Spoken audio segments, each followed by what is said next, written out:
हमने बताया था कि क्रिया धातु के बारे में, काल के बारे में। तो आज हम बताएंगे कि क्रिया क्या होती है। क्रिया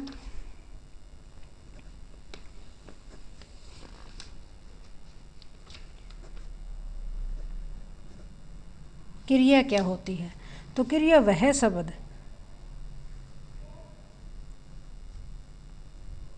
शब्द जो शब्द अथवा यानी कि पद, यानी कि अथवा शब्द और पद, क्रिया पद ही होते हैं। जैसे पद कहा जाता है इन्हें, जिससे किसी प्रकार कार्य के जिससे किसी कार्य यानी कि किसी काम को, किसी कार्य के होने का बोध हो, का पता चले, का बोध हो।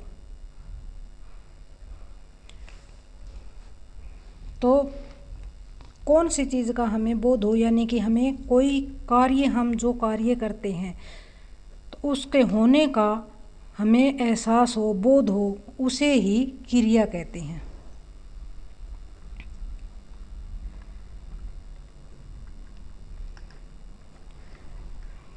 तो जैसे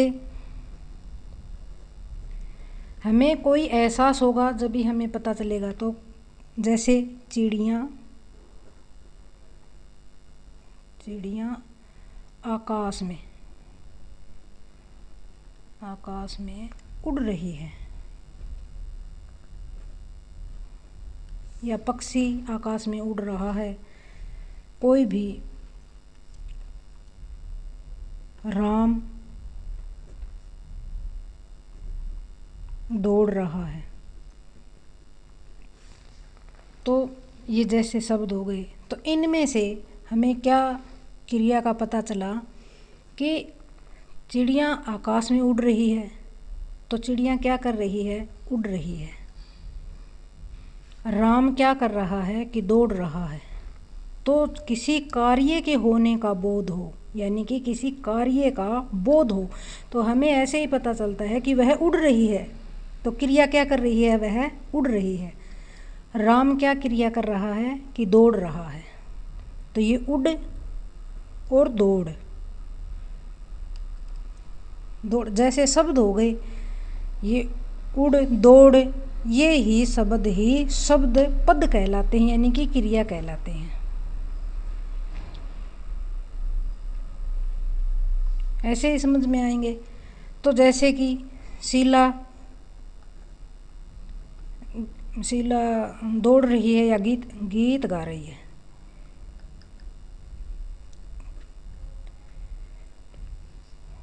तो शीला क्या कर रही है, गीत गा रही है।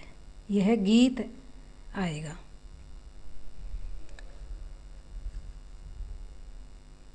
गीत को गा रही है, यानी कि गा रही है, गाना आएगा, गाया हुआ गाना। तो गीत को गा रही है वह क्रिया कर रही है गाने का। और कोई भी हो कि राम स्कूल जा रहा है। तो कहाँ जा रहा है, स्कूल में जा रहा है। क्या कर रहा है, जा रहा है। तो वह जाने का ही क्रिया कर रहा है।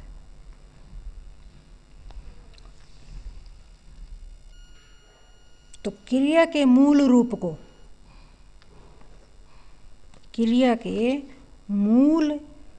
रूप को धातु कहते हैं।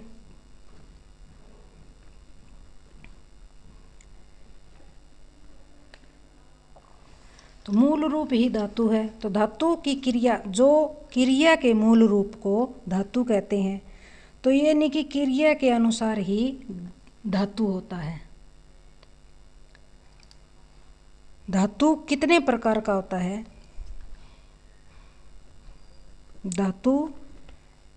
यानी कि धातु कितने प्रकार का होता है। धातु 5 प्रकार का होता है। 5 प्रकार होते हैं धातु के, यानी एक धातु के 5 प्रकार होते हैं। एक पहला है सामान्य धातु, सामान्य धातु यानी कि मूल धातु भी कहा जाता है, मूल धातु भी कहा जाता है। सामान्य धातु, मूल धातु। तो सामान्य धातु जो क्रिया धातु भाषा में जो कि क्रियाएं होती हैं वे धातुएं भाषाओं में रूढ़ शब्द के रूप में प्रचलित होती हैं, तो मूल धातुएं कहलाती हैं। योग से नहीं उत्पन्न होती हैं, धातुएं किसी योग से नहीं होती, यानी कि उत्पन्न होती हैं। जैसे कि उड़ रही है तो उड़ उत्पन्न हुआ है, तो वैसे ही उदाहरण में यानी कि कोई भी हो, सो रहा हो, खेलता हो, जागता हो, बैठता हो, सुनता हो, गाता हो, तो वे धातुएं ही क्रियाएं धातुएं सामान्य होती हैं। तो सोना, खाना, पीना, उड़ना, गाना, यही सामान्य मूल धातु होती है।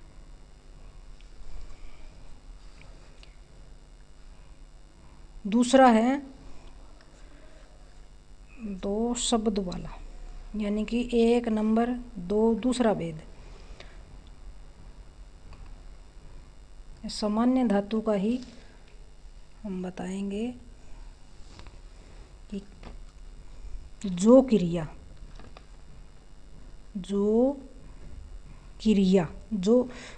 धातु होती है, जो क्रिया धातुएं होती हैं भाषा रूप में रूढ़ शब्द के रूप में,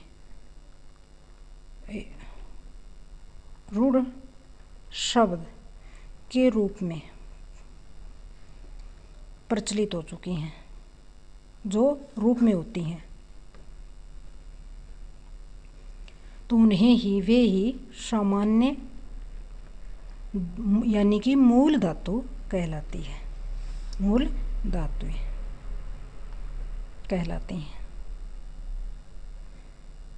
तो वैसे ही कहलाती हैं जैसे कि उत्पन्न जो धातु क्रिया के, यानी कि आप जो लिख रहे हैं तो भी आपको पता चलेगा कि जो धातु यानी कि जो धातुएं, धातु एक होती है, धातुएं यानी कि अनेकों धातुएं होती हैं।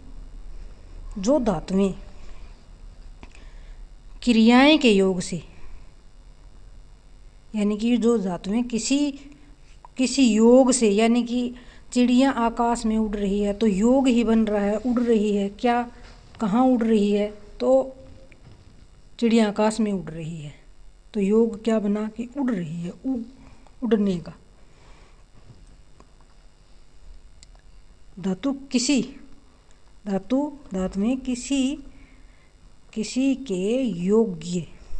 के योग से उत्पन्न होती हैं।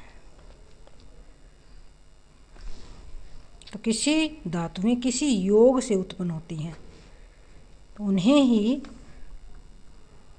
मूल धातु का पता चलता है, मूल का पता चल जाता है, पता चलता है।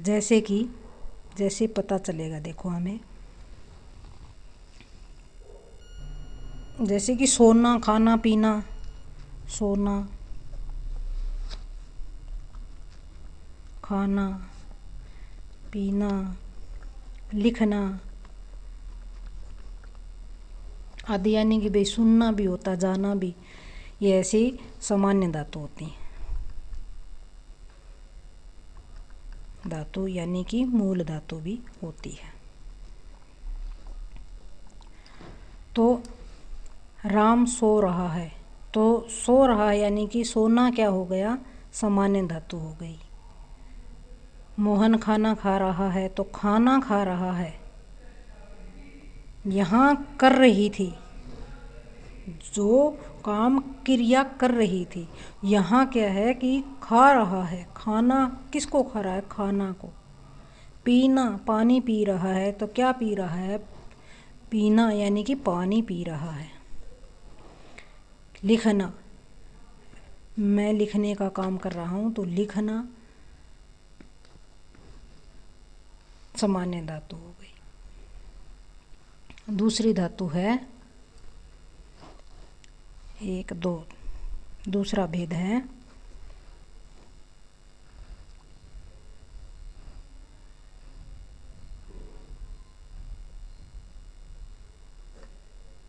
व्युत्पन्न धातु। व्युत्पन्न धातु हो गई। तो व्युत्पन्न धातु क्या होती है कि जो धातुएं किसी मूल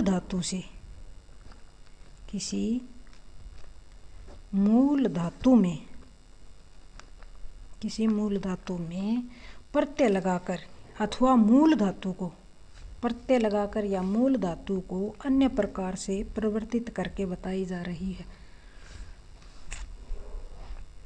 मूल धातु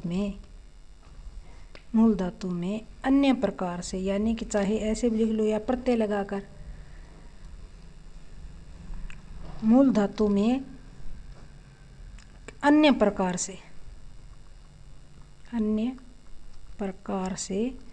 परिवर्तन, यानी कि जो भी परिवर्तन आता है उसे करके बनाई जाती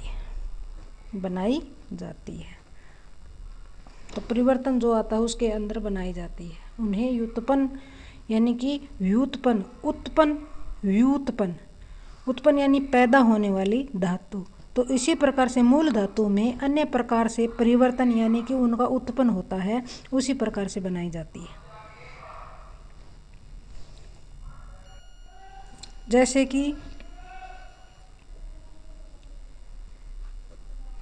कि तो उत्पन्न धातु यानी कि उत्पन्न धातु करनी है हमें। जो धातुएं किसी मूल धातु में, यानी कि कोई भी परिवर्तन आता है, तो यहाँ था सोना, पीना, लिखना, ऐसे था मूल धातु में, सामान्य धातु में। तो मूल धातु में अन्य प्रकार से परिवर्तन, यानी कि कोई भी मूल धातु में परिवर्तन आने वाले, करके दिखाने वाले, उत्पन्न होने वाली धातुएं ही व्युत्पन्न धातु कहलाती है। तो जैसे कि सोना,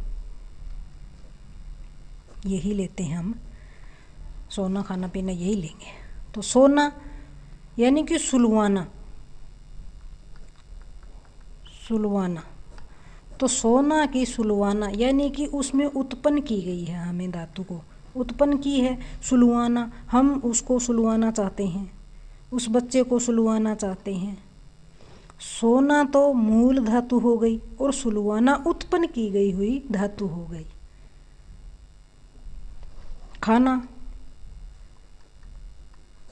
खिलवाना,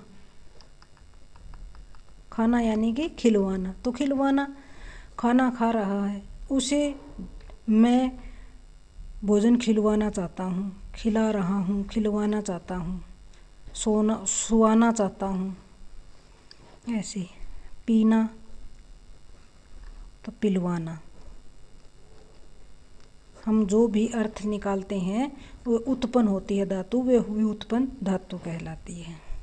लिखना, लिखवाना। तो ये है मूल धातु। मूल धातु से ही जो उत्पन्न होगी वह व्युत्पन्न धातु हो गई। परिवर्तन आएगा तो यह वही व्युत्पन्न धातु हो गई। तीसरा भेद है, तो हमें समझ में आया, यही होगा मूल धातु